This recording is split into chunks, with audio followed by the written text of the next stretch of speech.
Assalamualaikum warahmatullahi wabarakatuh. Waalaikumsalam warahmatullahi wabarakatuh.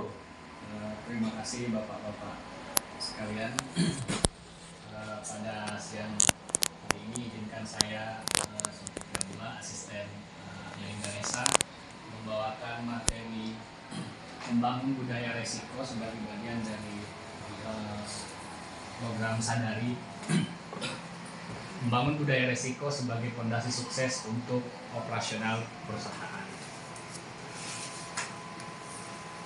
Apa yang akan kita bahas pada kesempatan kali ini ada 12 poin tentang apa itu budaya resiko, bagaimana budaya resiko dan target perusahaan, apa saja unsur-unsur budaya resiko dan peran kita masing-masing dalam budaya resiko itu sendiri, lalu bagaimana langkah penerapan budaya resiko sehari-hari di kebun, bagaimana kita memantau resiko itu sendiri, bagaimana pelaporannya, tindakan perbaikan serta tantangan dan solusi penerapan budaya risiko, serta bagaimana contoh studi kasus sukses dan gagal yang akan kita bahas pada materi siang hari ini.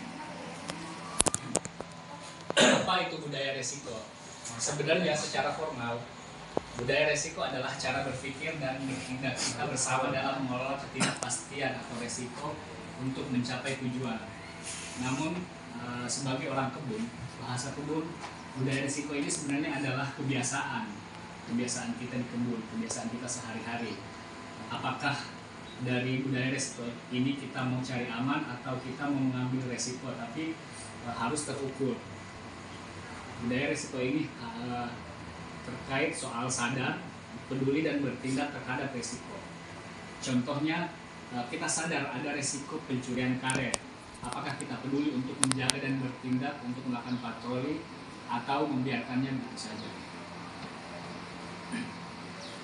Nah, budaya risiko dan target perusahaan. Budaya risiko yang kuat bukan hanya menjadi penakut dan tidak berani mengambil target. Justru sebenarnya budaya risiko ini membantu kita dalam mencapai target produksi dan rendemen dengan meminimalkan gangguan atau risiko.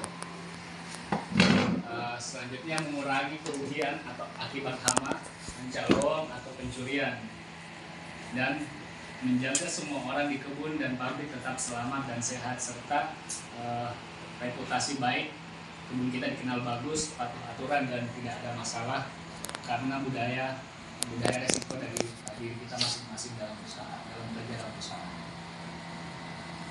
Nah, apa saja yang menjadi unsur-unsur dalam budaya resiko ini? Yang pertama adalah komitmen pimpinan, tone from the top, yaitu manajemen dari manajer dan asisten harus memberikan contoh yang baik, jangan hanya memberikan instruksi, jangan hanya memberikan perintah, tapi juga melakukan. Kalau bahasanya apa sih? Top place do more. Top place do more. Sedikit bicara banyak kerja.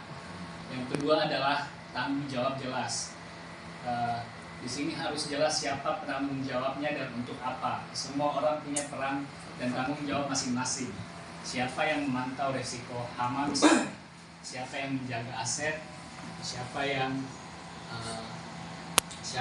bekerja dan untuk apa, itu harus jelas dalam budaya resiko ini. Dan yang terakhir adalah komunikasi dan kesadaran. Ini merupakan poin penting karena tanpa komunikasi dan kesadaran yang baik, mungkin budaya risiko ini tidak akan berjalan dengan baik juga. Nah, komunikasi ini bisa disampaikan dalam apel pagi. Jika ada masalah bisa dilaporkan, jangan disembunyikan atau asal, istilahnya asal bapak senang, atau ABS. Nah, sebenarnya apa peran kita dalam manajemen risiko?